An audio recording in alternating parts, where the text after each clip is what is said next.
Welcome back, guys. Love After Rebirth, Chapter 17. Shiv को लगी गोली। श्रेया अपने रूम में आकर फ्रेश होती है। नाइट सूट पहनकर बेड पर बैठ जाती है। मोबाइल देखने लगती है। उसमें शिव का मैसेज आया था जो उससे पूछ रहा था, क्या कर रही हो। श्रेया रिप्लाई करती है, कुछ नहीं, अभी डिनर करके आई हूँ और फ्रेश होकर बेड पर बैठी हुई। तभी आपका मैसेज आया। आप क्या कर रहे हो? आपने डिनर किया? शिव रिप्लाई देता है, नहीं, अभी नहीं। श्रेया, 10 बज गए हैं और आपने अब तक डिनर नहीं किया। आप क्या अभी भी ऑफिस में हो क्या? पहले डिनर करो और फिर काम करना और जल्दी सो जाना। श्रेया का रिप्लाई पढ़कर शिव बहुत ही खुश हो जाता है। श्रेया को अपनी इतनी फ़िक्र करते देखकर शिव श्रेया को कहता है, हाँ, अभी डिनर ही करने वाला था, सोचा तुमसे पूछ लूँ तुम क्या कर रही हो। और मैं अभी ऑफिस में ही हूँ, कुछ ज़रूरी काम है, मैं डिनर करता हूँ अब, तुम टाइम पर सो जाना, ठीक है। श्रेया, ओके, आप जाओ, जल्दी डिनर करो। शिव कहता है, ठीक है, बाय, अपना ख्याल रखना। जान, आई लव यू। साथ में दिल और किस वाली इमोजी भेज देता है। श्रेया शिव का मैसेज पढ़कर शर्मा जाती है। उसके गाल लाल हो गए थे। Shreya I love you too का मैसेज सेंड करती है।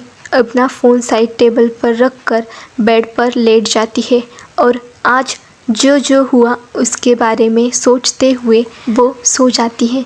शिव श्रेया का मैसेज पढ़कर उसके चेहरे पर स्माइल आती है। वो लैपटॉप साइड में रख कर डिनर करने चला जाता है। आखिर उसके जान ने जो कहा था वो कैसे टालता। बहुत बार ऐसा होता था कि शिव काम के चक्कर में डिनर मिस कर देता था।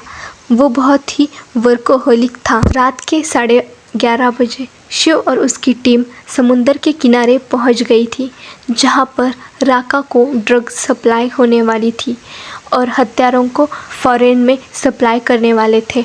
वहां पर बहुत ही गहरी शांति फैली हुई थी, जैसे कि तूफान के पहले की शांति होती है ना, ठीक वैसी ही। शिव और उसकी टीम सब अपनी अपनी पोजीशन लिए हुए थे, बस ऑर्डर मिलने की देरी थी और वो सब अपने दुश्मनों पर टूट पड़ेंगे। शिव की टीम उसके साथ कनेक्ट भी थी। सबके कानों में ईयरफोन लगे हुए थे। सब black uniform with high tech gun के साथ तैयार थे, प्लस सेफ्टी जैकेट भी पहना था बुलेट से बचाने के लिए। वहाँ पर ढेर सारी गाड़ियाँ आती हैं, सारी ब्लैक कलर की थी, जिसमें से सबके आगे वाली गाड़ी से एक आदमी उतरता है और पीछे वाली सीट का डोर ओपन करता है। उसमें से एक जो कि करीब 26 साल का आदमी उतरता है। उसने ब्लैक सूट पहना था, आँखों पर ब्लैक गॉगल्स था, हाथ में महंगी वॉच। ब्रांडेड सूट में वो काफ़ी हैंडसम लग रहा था, पर अपने शिव से कम। ये और कोई नहीं राका था, जो इल्लीगल वेपन की डील करता था ड्रग्स के बदले। ये बहुत से इल्लीगल काम करता था, पर इसके खिलाफ सबूत की कमी के कारण ये हमेशा बच जाता था। वो कार से निकलकर सीधा वहाँ जाता है जहाँ 15 मिनट में ड्रग्स से भरा हुआ शिप उतरने वाला था। उसी के साथ बाकी गाड़ियों से उसके बॉडीगार्ड भी निकलते हैं और सारी जगह को कवर कर लेते हैं। ठीक 12 बजे शिप वहाँ पहुँच जाती है। शिव अपने पूरे टीम को अलर्ट करता है। अब वो किसी भी समय उन पर अटैक करने वाले थे। उस जीप में से 2 हट्टे-कट्टे आदमी बाहर आते हैं जो कि बॉडीगार्ड थे। उन्होंने फुल्ली ब्लैक यूनिफॉर्म पहना था।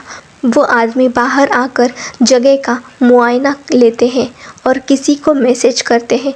उन्होंने किसी और को नहीं बल्कि उनके बॉस को इन्फॉर्म किया था, जो कि ये डील राका के साथ करने वाला था। गार्ड का मैसेज मिलते ही वो शिप से बाहर आता है। उसने ब्राउन कलर का सूट पहना था, हाथ में ब्रांडेड वॉच, पैरों में ब्रांडेड शूज़। उसकी आंखों का रंग नीला था, उसका रंग गोरा था। वो एक फॉरेनर था। उसे देखकर ऐसा बिल्कुल भी नहीं लग रहा था कि वो ऐसे इल्लीगल काम करता हो। खैर, किसी के चेहरे से ये नहीं पता चलता कि वो इंसान अच्छा है या बुरा। उसका नाम विलियम था, जो कि एक बड़ा गैंगस्टर था।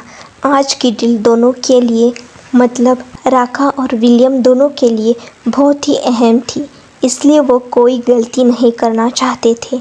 इसलिए विलियम खुद ही इस डील को पूरा करने के लिए आ गया था। विलियम के आजू बाजू उसके बॉडीगार्ड्स खड़े थे। विलियम को बाहर आता देख राका जल्दी से चलकर उसके पास चला गया और दोनों ने एक दूसरे से हाथ मिलाकर गले लग जाते हैं। उसके बाद वो दोनों अपने डील के बारे में बात करते हैं। विलियम ड्रग्स का सैंपल राका को दिखाता है। राका भी गन उसे दिखाता है। राका विलियम ने दिए हुए ड्रग्स को जांच करके ठीक है कहता है। तभी विलियम भी गन को देखता है। सब उसे जैसा चाहिए वैसा ही था, तो दोनों खुश हो जाते हैं। विलियम सारे ड्रग्स शिप से निकालने का इशारा करता है उसके लोगों को। वो लोग भी अपने काम पे लग जाते हैं। राका भी अपने साथ लिए हुए लोगों को वेपन लाने को कहता है। दोनों जल्द से जल्द एक्सचेंज करके जाना चाहते थे। दोनों ही जानते थे अगर पुलिस डिपार्टमेंट को अगर इस बारे में पता चल गया तो दोनों को ही भारी नुकसान उठाना पड़ सकता है। इसलिए वो जल्दी से जल्दी डील क्लोज करना चाहते थे। पर उन्हें क्या पता, इंडियन आर्मी के स्पेशल फोर्स को पहले से ही खबर मिल गई थी और वो बस अब अपने हमले का इंतज़ार कर रहे थे। उन्हें तो बस अपने सीनियर के ऑर्डर का इंतज़ार था। जैसे ही सारे ड्रग्स बाहर आ गए और राका ने भी अपने सारे वेपन्स बाहर निकाले, शिव ने अपनी टीम को एक्शन लेने का ऑर्डर दिया। चारों तरफ से राका और विलियम पर अटैक होने लगा। पहले तो उन लोगों को कुछ समझ ही नहीं आया, पर जल्दी ही अपनी अपनी पोजीशन लेके काउंटर अटैक करने लगे। दोनों तरफ से गोलियां चलने लगी। थोड़ी देर पहले जहां शांति थी वहां अब गोलियों की आवाज़ें चलनी शुरू हो गई थी। विलियम और राका के बहुत सारे आदमी मारे गए। अचानक हो गए हमले की वजह से संभल नहीं पाए। शिव की टीम उन पर भारी पड़ रही थी। ये देखकर राका और विक्रम भागने के फिराक में थे, पर शिव ने उन्हें दबोच लिया। विलियम के माथे के बीच पे राहुल ने गोली चला दी।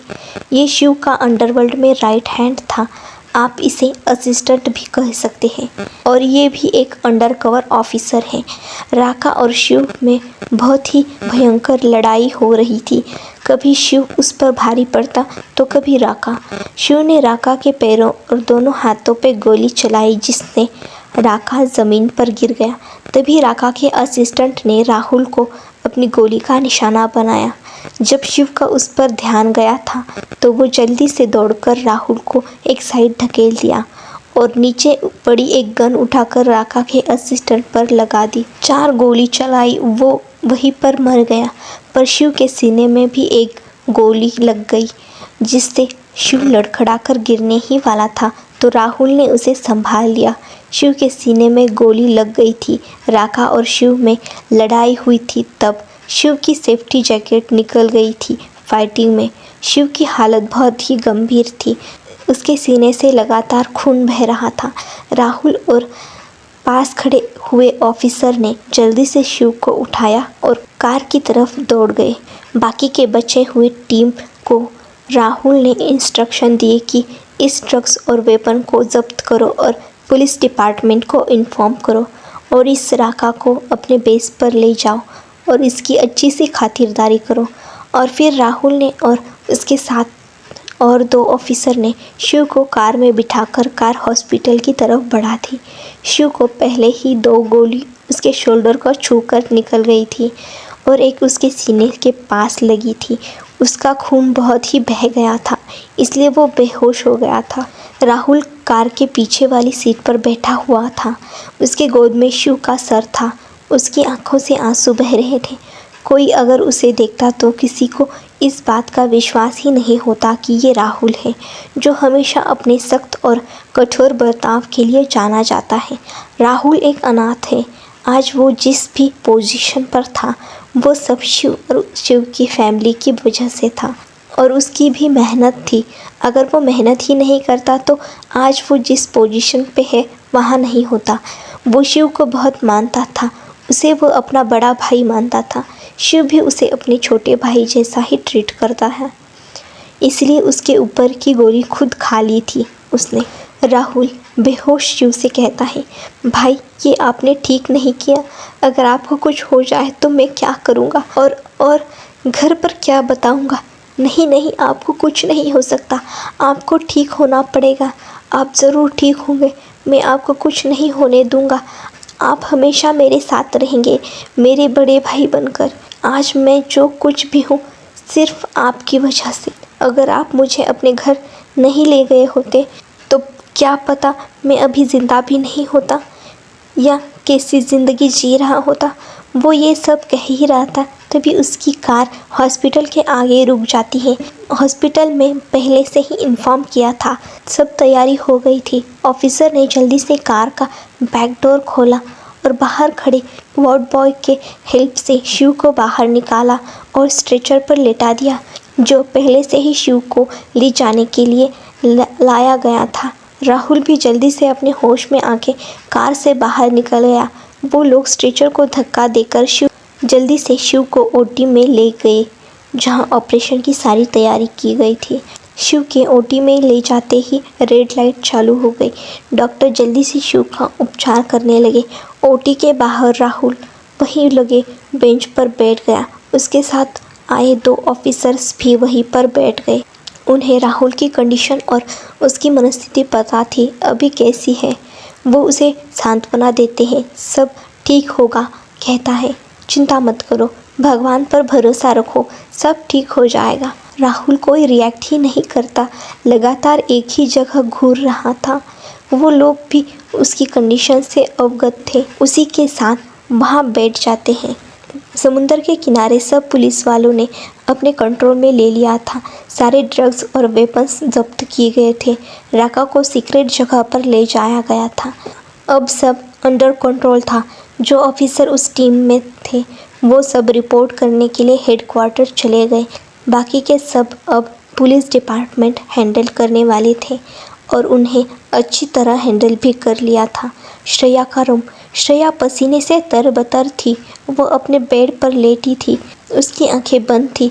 शायद वो कोई डरावना सपना देख रही हो। अचानक श्रेया शिव कहते हुए अपनी आंखें खोलकर बेड पर बैठ जाती है। वो बहुत ही डरी हुई थी। उसने अपने अपने में ही शिव को मुसीबत में देखा था, जो बहुत ही जख्मी हालत में था, जिंदगी और मौत के बीच जूझ रहा था। आज के लिए बस इतना ही फ्रेंड्स। आपको आज का एपिसोड कैसा लगा प्लीज़ कमेंट करके ज़रूर बताइए। श्रेया बहुत ही घबरा गई थी। उसने ये क्या सपना देखा, उसे कुछ समझ ही नहीं आ रहा था। साइड टेबल पर रखा पानी पीती है और खुद को शांत करती है। दीवार पर लगी वॉच पर टाइम देखती है तो 3 दिख रहे थे। उसका डर अभी भी कम नहीं हुआ था। वो शिव को कॉल करती है, वो ठीक है कि नहीं जानने के लिए, नहीं तो वो यूं ही परेशान रहती। वो शिव को कॉल करती है पर कोई कॉल को रिस्पॉन्स ही नहीं दे रहा था। वो 2-3 बार ट्राई करती है पर अभी भी कोई जवाब नहीं आता। तो अब उसने देखा हुआ सपना सच लगने लगता है। वो ज़्यादा ही घबरा गई। तभी उसे ध्यान आता है शिव ने उसको उसके असिस्टेंट का नंबर दिया था। अगर वो कभी बिज़ी हो गया या फिर कॉल अटेंड नहीं कर पाया तो इस नंबर पर कॉल कर सकती है, कुछ अर्जेंट हो गया तो या फिर इमरजेंसी। ये याद आते ही वो जल्दी से शिव के असिस्टेंट राघव का नंबर ढूंढती है और उसे कॉल लगा देती है। वो बेसब्री से राघव के कॉल उठाने का इंतज़ार कर रही थी। रिंग जा रही थी पर राघव कॉल ही नहीं उठा रहा था। राघव आराम से अपने रूम में सो रहा था। उसे कुछ पता ही नहीं था क्या हो रहा है या फिर क्या हो गया है। राघव का मोबाइल बजता है जिसकी वजह से उसकी नींद खुल जाती है। वो मोबाइल पे देखता है तो उसे अननोन नंबर से कॉल आ रहा था। वो अपनी आंखों को पूरी तरह से खोलता है और टाइम चेक करता है तो 3 बज गए थे। वो सोचता है इतनी रात को कौन कॉल कर रहा है, नंबर भी जाना पहचाना नहीं है, बट ज़रूरी कॉल समझकर उठा लेता है। आखिरी रिंग में वो मोबाइल कान पर लगा लेता है और अलसाई आवाज़ में हेलो कहता है। उसके कॉल उठाते ही श्रेया घबराई हुई आवाज़ के साथ उससे कहती है, हेलो आप राघव बोल रहे हो ना? राघव के कानों में जब एक लड़की की आवाज़ आती है तो एक बार नंबर देखता है और सोचता है, इतनी रात को लड़की मुझे क्यों कॉल कर रही है। राघव कहता है, हाँ मैं राघव बोल रहा हूँ, आप कौन और इतनी रात को मुझे क्यों कॉल किया, क्या आपको मैं जानता हूँ। एक ही साथ में इतने सारे सवाल पूछता है। श्रेया उसके सवाल इग्नोर करके कहती है, मैं श्रेया बोल रही हूँ, शिव कहाँ पर है, उनका कॉल नहीं लग रहा है। राघव जब श्रेया का नाम सुनता है तो उसकी बची हुई नींद उड़ जाती है। राघव को ही शिव ने श्रेया की इन्फॉर्मेशन निकालने को कहा था और उसे पता था कि उसके बॉस श्रेया से प्यार करते हैं और श्रेया भी। राघव श्रेया से कहता है, बॉस तो अपने घर पर होंगे। श्रेया, वो मेरा कॉल नहीं उठा रहे, आप उन्हें कांटेक्ट करके मुझसे बात करने के लिए कहीं ना, मुझे बहुत घबराहट हो रही है, वो ठीक तो है ना। राघव जब श्रेया की बात सुनता है तब उसे याद आता है कि शिव आज मिशन पर जाने वाला था, वो भी उसके साथ जाने वाला था, पर उसकी तबीयत ठीक नहीं थी, इसलिए शिव ने उसे आने से मना किया। वह घर आकर मेडिसिन खाकर सो गया था। उसे उस मिशन के बारे में कोई जानकारी ही नहीं थी कि सक्सेसफुल हुआ या नहीं, और श्रेया की बातें सुनकर उसे भी अब कुछ गलत होने का अंदेशा हो गया था। राघव श्रेया से कहता है, आप टेंशन न लो, मैं अभी पता करके बताता हूँ कि बॉस कहाँ पर है और उनसे आपकी बात कराता हूँ, आप कुछ देर इंतज़ार करो। श्रेया बोली, ठीक है। राघव श्रेया का कॉल रख देता है और जो लोग मिशन पर गए थे उनसे कांटेक्ट करने की कोशिश करता है। उनमें से एक ऑफिसर उसका कॉल रिसीव करता है तो वो उसे मिशन और शिव के बारे में पूछता है, तो वो ऑफिसर मिशन कंप्लीट हुआ बताता है। उस पर राघव राहत की सांस लेता है और बॉस शिव कहाँ है, वो ठीक तो है ना, और बाकी की टीम भी ठीक है ना, कोई इंजर तो नहीं हुआ। राघव की बात पर ऑफिसर जवाब देता है, टीम के सभी मेंबर ठीक हैं, बस कुछ मामूली सी चोटें हैं जो जल्दी ही ठीक हो जाएंगी। पर राघव कहता है, पर क्या। ऑफिसर, शिव सर को गोली लगी है, उनकी हालत बहुत ख़राब है, उन्हें शहर के सिटी हॉस्पिटल में ले जाया गया, उनका ऑपरेशन चल रहा है। राघव, क्या, और तुम मुझे अब बता रहे हो, बॉस के साथ कौन कौन है। ऑफिसर, 2 ऑफिसर और राहुल है बॉस के साथ। राघव कहता है, ठीक है, मैं अभी जाता हूँ बॉस को देखने हॉस्पिटल। राघव कॉल रख देता है और हड़बड़ी में बेड से उठकर चेंजिंग रूम में चेंज करने चला जाता है। चेंज करके अपने कार की कीज़ उठाकर घर को लॉक करके बाहर चला जाता है।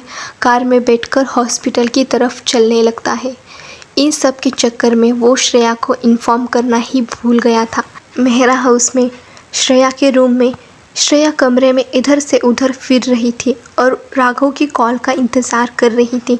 जब काफ़ी देर तक इंतज़ार करने के बाद राघव का कोई कॉल नहीं आता तो वो उसे कॉल करती है। राघव हॉस्पिटल की तरफ जा रहा था, तभी उसके फ़ोन पे श्रेया की कॉल आती है। तभी उसे याद आता है कि श्रेया उसके कॉल का इंतज़ार कर रही है और हड़बड़ी में वो उसे कॉल करना ही भूल गया। वो कॉल कट होने से पहले ही श्रेया का कॉल उठाता है और हेलो कहता है। जब लास्ट रिंग में राघव कॉल उठाता है तो श्रेया डायरेक्ट उससे पूछती है, कहाँ है शिव, क्या उससे आपकी बात हुई, आपने उन्हें मुझे कॉल करने को कहा या नहीं, वो ठीक तो है ना।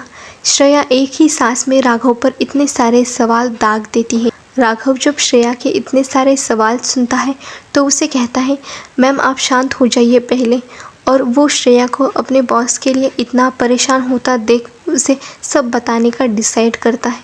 राघव श्रेया से कहता है, मैम वो एक्चुअली बॉस अभी हॉस्पिटल में है, मैं वहीं पर जा रहा हूँ उनको देखने। श्रेया शिव के हॉस्पिटल में होने की बात से घबरा जाती है। उसने जो सपना देखा था वो सच हो गया था। वो राघव से कहती है, मुझे भी उनसे मिलना है, वो कौन से हॉस्पिटल में है, मुझे बताओ, मैं अभी आ रही हूँ। राघव श्रेया की बात सुनकर उनसे कहता है, बॉस सिटी हॉस्पिटल में है, मैं भी वही जा रहा हूँ, हम साथ में ही जाते हैं। मैं रास्ते में ही हूँ, आप नीचे आ जाओ, मैं आपको पिक करता हूँ। श्रेया उसे ठीक है कहती है और जल्दी से नीचे भागती है। उसे तो अपने ड्रेस तक चेंज करने का ध्यान नहीं रहा। वो वैसे ही नाइट ड्रेस में विला से बाहर चली गई। राघव मेहरा विला के बाहर आकर कार रोकता है। श्रेया जल्दी से उस कार में बैठ जाती है और राघव कार हॉस्पिटल की तरफ मोड़ देता है। थोड़ी देर में दोनों हॉस्पिटल में पहुंच जाते हैं। कार से निकलकर हॉस्पिटल के अंदर एंटर होकर रिसेप्शनिस्ट से शिव के बारे में पता लगाकर वो दोनों 5th फ्लोर पर, जहाँ पर शिव का ऑपरेशन चल रहा था, वहाँ पर पहुँच जाते हैं। ऑपरेशन रूम में शिव के सीने के पास जो गोली लगी थी उसे डॉक्टर ने निकाल दिया था और स्टिचेस लगा दिए थे। ऑपरेशन सक्सेसफुल हो गया था, पर 48 घंटे तक कुछ नहीं कह सकते थे जब तक शिव को होश न आ जाए। श्रेया और राघव के ऑपरेशन रूम के बाहर पहुंचते ही ऑपरेशन रूम की लाइट ग्रीन हो जाती है। जब सारे लोग देखते हैं कि ग्रीन लाइट हो गई तो सारे उस रूम के दूर के पास चले जाते हैं। श्रेया और राघव भी उसी तरफ चल देते हैं। डॉक्टर रूम से बाहर निकलते हैं। राहुल आगे बढ़कर डॉक्टर को रोकता है और उससे पूछता है, अब शिव कैसा है? क्या वो अब खतरे से बाहर है? क्या अब मैं उससे मिल सकता हूँ? वो लगातार एक के बाद एक सवाल डॉक्टर से पूछ रहा था। उन्हें बोलने का मौका ही नहीं दे रहा था। तभी राघव राहुल के कंधे पर हाथ रखकर उसे शांत रहने को कहता है और बोलता है, उन्हें बोलने तो दो पहले, तुम ही लगातार एक के बाद एक सवाल कर रहे हो। तभी राहुल को अपनी गलती का एहसास होता है। वो डॉक्टर को सॉरी कहता है और उनके बोलने का इंतज़ार करता है। डॉक्टर कहते हैं, it's okay mister Rahul, mister Singhania का ऑपरेशन सक्सेसफुल हो गया है। बस जब तक उनको होश नहीं आता तब तक कुछ कह नहीं सकते। उनको 24 आवर्स अंडर ऑब्जर्वेशन में रखना होगा। गोली उनके हार्ट के बिल्कुल पास में लगी थी, बट भगवान का शुक्र है कि वो अब बिल्कुल ठीक है। बट 24 घंटे के लिए उन्हें हमें ऑब्जर्वेशन में रखना होगा। राहुल, श्रेया, राघव और उनके साथ में 2 ऑफिसर सब राहत की सांस लेते हैं, पर 24 घंटे शिव को ऑब्जर्वेशन में रखना और उसका होश में आना बहुत ही ज़रूरी था, इसलिए सब थोड़े परेशान हो गए थे। वो सब डॉक्टर्स को थैंक यू कहते हैं। श्रेया डॉक्टर्स से शिव को देखने की परमिशन मांगती है। पहले तो डॉक्टर उसे मना करते हैं, पर उसके बार बार फोर्स करने से उसे पूरी सेफ्टी के साथ शिव को मिलने की इजाज़त देते हैं। श्रेया की डॉक्टर से बात करने से वहाँ मौजूद सब का ध्यान उसकी तरफ चला जाता है, पर श्रेया इन सब से बेखबर। उसे शिव की बहुत चिंता हो रही थी। उसके बेचैन दिल को शिव को देखने के बाद ही चैन मिलने वाला था। राहुल श्रेया को देखकर राघव की तरफ देखता है, जैसे उससे पूछ रहा हो, ये कौन है? राघव उसको अपनी तरफ देखता देखकर समझ जाता है वो क्या जानना चाहता है। वो उसे बाद में बताता हूँ कहता है और शांत होने का इशारा करता है। शिव को आईसीयू में शिफ्ट किया जा चुका था। डॉक्टर ने शिव को चेक किया और श्रेया को शिव को मिलने की परमिशन दे दी। श्रेया शिव जिस रूम में था उस रूम में चली गई। उसके हाथ काँप रहे थे। उसने हिम्मत करके डोर खोला और रूम के अंदर चली गई। उसके सामने हॉस्पिटल के बेड पर शिव लेटा था। वो बेहोश था। उसका चेहरा पीला पड़ा था। श्रेया धीरे धीरे चलकर बेड के पास चली जाती है और वहाँ पर लगे स्टूल पर बैठकर शिव को देखने लगती है। शिव के ऐसे बेजान हॉस्पिटल बेड पर देखकर उसे बहुत दर्द हो रहा था। उसकी आंखों से आंसू की बूंदें शिव के हाथों पर पड़ रही थी। वो रोते हुए बोलती है, ये क्या हालत की है आपने अपनी? आपको जल्दी से ठीक होना होगा। मैं आपको ऐसे नहीं देख सकती। जब मुझे आपके बारे में पता चला कि आप हॉस्पिटल में हो तो आपको पता है मेरी क्या हालत हो गई थी। बहुत प्यार करने लगी हूँ मैं आपसे। अब मैं आपके बगैर नहीं जी सकती। ऐसे ही वो बहुत देर तक शिव के पास ही बैठी थी। तभी उसके फ़ोन पे उसकी मॉम का कॉल आया। कॉल देखकर उसे याद आया कि वो सुबह इतनी जल्दी में निकल गई कि मॉम को इन्फॉर्म ही नहीं किया। वो परेशान हो गई होंगी। वो जल्दी से साइड में जाके कॉल रिसीव करती है। उधर से उसकी मॉम की चिंता भरी आवाज़ आती है जो श्रेया से कह रही थी, हेलो श्रेया बेटा, कहाँ हो आप? आपके रूम में भी देखा, वहाँ पर भी नहीं थी आप। श्रेया कहती है, मॉम सॉरी, आपको बताना भूल गई। एक्चुअली मेरा फ्रेंड हॉस्पिटल में एडमिट है तो मैं उसे मिलने आ गई। जल्दी में ध्यान ही नहीं रहा आपको बताने का। सॉरी मॉम, आप मेरी चिंता ना करें, मैं बिल्कुल ठीक हूँ। मैं शाम को घर आ जाऊँगी। सिया जी, ओके बेटा, कोई बात नहीं, तुम अपने फ्रेंड का ख्याल रखना और साथ में अपना भी। नाश्ता किया कि नहीं तुमने? 8 बज गए हैं बेटा, नाश्ता नहीं किया है तो कर लो। श्रेया, हाँ मॉम, नाश्ता अभी नहीं किया, करती हूँ। आप अपना ख्याल रखना मॉम, बाय। श्रेया का कॉल रखते ही सिया जी अपना नाश्ता करती है और ऑफिस के लिए निकल जाती है। आज उनकी फॉरेन क्लाइंट के साथ सुबह जल्दी ही मीटिंग थी और ये मीटिंग उनके कंपनी के लिए बहुत ही ज़रूरी थी। श्रेया अपनी मॉम का कॉल रख कर रूम में आती है।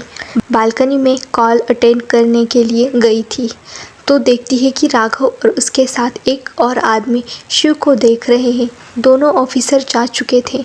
उन दोनों का ध्यान जब श्रेया पर जाता है तो कुछ कहते उससे पहले ही डॉक्टर के साथ नर्स अंदर आती है। डॉक्टर उन तीनों को बाहर जाने को कहते हैं और शिव को चेक करने लगते हैं।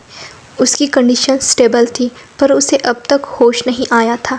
शिव के हॉस्पिटल रूम के बाहर राहुल, राघव और श्रेया खड़े थे। राहुल श्रेया को हाय कहता है, श्रेया भी उसे हाय कहती है। एक्चुअली राघव ने पहले ही श्रेया के बारे में राहुल को बता दिया था तो राहुल को पता चल गया था कि श्रेया उसकी होने वाली भाभी है। शिव उससे प्यार करता है। पहले तो वो शॉक हो गया था पर बाद में इतने दिनों से शिव के बदले हुए नेचर के वजह से उसे यकीन हो गया। वो शिव के लिए बहुत खुश था। श्रेया राहुल को हाय कहने के बाद राघव की तरफ देखती है जैसे उसे पूछ रही हो ये कौन है।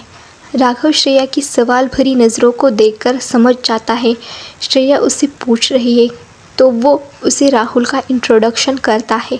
फिर राघव उन दोनों को खाने के लिए हॉस्पिटल में मौजूद कैफेटेरिया में लेकर चला जाता है। तीनों ही बिना मन के थोड़ा थोड़ा नाश्ता करते हैं। राघव श्रेया को घर जाने को बोलता है क्योंकि श्रेया बहुत ही मुरझाई हुई और थकी हुई लग रही थी। श्रेया उसे मना करना चाहती थी पर राघव की बात समझकर घर जाने के लिए तैयार होती है क्योंकि अब किसी को भी शिव से मिलने की परमिशन नहीं थी। वैसे भी वो यहाँ बैठकर क्या करती, तो वो फ्रेश होकर आने की कहती है। वो नाइट सूट में ही आई थी। डॉक्टर ने भी शिव की हालत में सुधार बताया था। उनके कहे अनुसार शिव जल्दी ही होश में आएगा पर अभी उसे थोड़े टाइम के लिए उन्होंने आईसीयू में रखा था। श्रेया एक बार शिव को देखकर राघव और राहुल से मिलकर अपने घर जाने के लिए निकलती है। राघव ने ड्राइवर को श्रेया को मेहराविला छोड़ने के लिए कहा था। आज के लिए ही बस इतना ही फ्रेंड्स, कल मिलते हैं नेक्स्ट एपिसोड में।